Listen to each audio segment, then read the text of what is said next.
আজকের এই নিউজ শুনে অনেকের ঘুম হারাম হয়ে যাবে। ইসকনের বিরুদ্ধে যেভাবে মাঠে হাজার হাজার লক্ষ লক্ষ আলেম ওলামা সম্প্রদায়, বিভিন্ন সম্প্রদায়, বিশেষ করে আমাদের ইসলামী ভাবাপন্থী যে সম্প্রদায়টা, এটাই খুব শক্তভাবে মাঠে নেমেছে। এর পাশাপাশি বিভিন্ন রাজনৈতিক সংগঠনেরও কিছু কিছু মানুষ মাঠে নেমেছিল। বাংলাদেশের জমিনে ইসকনকে টিকতে দেওয়া হবে না, কিন্তু ফাইনালি সরকার যে সিদ্ধান্ত নিয়েছে, ভারত খুবই খুশি। কলকাতায় খুশির জোয়ার বচ্ছে, মিষ্টি বিতরণ হচ্ছে কোথাও না কোথাও আমার ধারণা। কারণ সবারই একটা ভয় ছিল যে আসলে ইসকনের ব্যাপারে সরকার খুবই শক্তিশালী একটা অবস্থানে চলে যাবে, কিন্তু সবাইকে অবাক করে দিয়ে ন্যায্যতা এবং সমতাটাকে ব্যালেন্স করতে গিয়ে এই বাংলাদেশ সবার, এখানে সবার রাজনীতি করার অধিকার আছে, ধর্মীয় অ্যাক্টিভিটিস করার অধিকার আছে, এই জিনিসটাকে ব্যালেন্স করতে গিয়ে সরকার সিদ্ধান্ত নিয়েছে ইসকনকে নিষিদ্ধ করা হবে না। দেখেন, সরকারের চেয়ারে যখন আপনি বসে যান, আপনার ভাষা কোনো পক্ষের দিকে যাওয়ার সুযোগ নাই। এটা কিন্তু বাস্তব। চিন্ময় কৃষ্ণা ব্রহ্মচারীর ব্যাপারে সরকারের অবস্থান একটা, কিন্তু ইসকনের ইস্যুতে আরেকটা।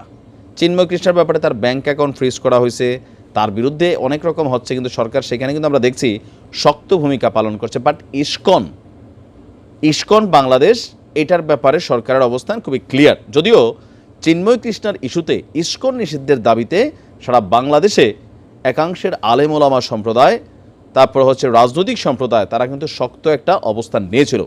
কিন্তু সবাইকে অবাক করে দিয়ে বাংলাদেশে ইসকনকে কোনোভাবেই নিষিদ্ধ করা হবে না, এই সিদ্ধান্তে এসেছে সরকার। দর্শক, বাংলাদেশে হিন্দুরা নিরাপদ জানিয়ে প্রধান উপদেষ্টার প্রেস সচিব শফিকুল ভাই বলছেন, দেশে সংখ্যালঘুদের জন্য কোনো হুমকি নেই, আর ইসকনকে নিষিদ্ধ করার কোনো পরিকল্পনাও সরকারের নেই। ভারতের সংবাদ মাধ্যম CNN নিউজ 18কে দেওয়া এক সাক্ষাৎকারে আমাদের প্রেস সচিব তিনি এই কথা বলেছেন।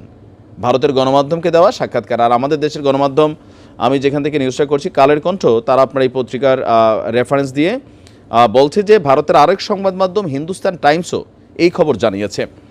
প্রেস সচিব শফিকুল আলম এমন সময় মন্তব্য করলেন যখন ইসকন সংগঠক চিন্ময় কৃষ্ণ দাসকে রাষ্ট্রদ্রোহের মামলায় গ্রেপ্তার করা হয়েছে এবং আইনজীবী সাইফুল ইসলামকে হত্যায় ইসকনকে দায়ী করে সংগঠনটির নিষিদ্ধের দাবি জোরদার করা হয়েছে। নিষেধাজ্ঞার দাবিগুলো সত্ত্বেও শফিকুল আলম দৃঢ়ভাবে বলেন, আমি মামলার বিচার প্রক্রিয়া সম্পর্কে জানি না, তবে বাংলাদেশে ইসকনকে নিষিদ্ধ করা হবে না। তো যে সহিংসতা হচ্ছে বাংলাদেশে, ভারতের গণমাধ্যম একটু জানতে চাইছিল, তিনি বলছেন বাংলাদেশে হিন্দুরা নিরাপদ, অপপ্রচার চালানো হচ্ছে। মাঠ পর্যায়ে এসে ঘটনাগুলো সরাসরি কভার করতে ভারতকে বলা হয়েছে যে আপনারা যা দেখছেন, যা লিখছেন, আপনারা যা দেখাচ্ছেন জনতাকে, সেগুলো কতটুকু আদৌ সত্য, আপনারা আপনাদের দেশের গণমাধ্যমওয়ালারা আসেন আমাদের দেশে, আইসা দেখেন, পরিস্থিতি পুরোপুরি নিয়ন্ত্রণে আছে। ইভেন শফিকুল ইসলাম তিনি এটাও জানিয়েছেন ভারতকে যে চিন্ময় কৃষ্ণা দাস তিনি যেন ন্যায্য বিচার পান, তাও নিশ্চিত করবে বাংলাদেশ সরকার। বাংলাদেশের পরিস্থিতি নিয়ে ভারতের সাম্প্রতিক বিবৃতি সম্পর্কে তিনি বলছেন, চিন্ময় কৃষ্ণা ইস্যু বা অন্য ইস্যুগুলো আমাদের আভ্যন্তরীণ বিষয়, এই নিয়ে নয়াদিল্লির মন্তব্য অপ্রয়োজনীয়। ভারত সরকারের কোনো বিবৃতি দেওয়া এখানে উচিত হয়নি, এটি আমাদের আভ্যন্তরীণ বিষয়, আমরা কখনো ভারতের আভ্যন্তরীণ বিষয় নিয়ে মন্তব্য করি না। অলরেডি ইসকন ইস্যুতে, চিন্ময় দাস ইস্যুতে ভারতের পররাষ্ট্র মন্ত্রণালয়ের ব্রিফিং দেখেছেন, ভারতের সরকারের বক্তব্য শুনেছেন। তো তারা সরকারের কাছে কিছু দাবি দেওয়া পেশ করেছিল কূটনৈতিকভাবে, পররাষ্ট্রনীতি অনুসরণ করে। তো সেইখানে বলা হয়েছিল চিন্ময় কৃষ্ণা যেন ন্যায্য বিচার পান। তো আমাদের সরকারও আশ্বস্ত করেছে চিন্ময় কৃষ্ণা ন্যায্য বিচার পাবেন, আর ইসকন বাংলাদেশে নিষিদ্ধ হবে না। যেই সকল আলেম ওলামারা মোটামুটি আরও 2-4 দিন মাঠে থাকার চিন্তাভাবনা করছিলেন, এখন আপনারা সবাই বাসায় চলে যেতে পারেন। খামাখা গ্রেপ্তার হবেন, সরকার কিন্তু ইসকন নিষিদ্ধ করবে না।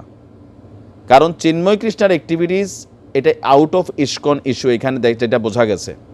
সরকার ভাবছে যে ইসকন তো ঘটনা ঘটেনি, সে বহিষ্কৃত। আর ইসকন ইস্যুতে আপনি দেখেন কই থেকে চাপ আসতেছে। তো কোথাও না কোথাও সরকার অনেক দিক হিসাব করে চলতে হয়। তো দেখা যাক এটা নিয়ে আবার কি রিয়েকশন হয়। ভালো থাকুন।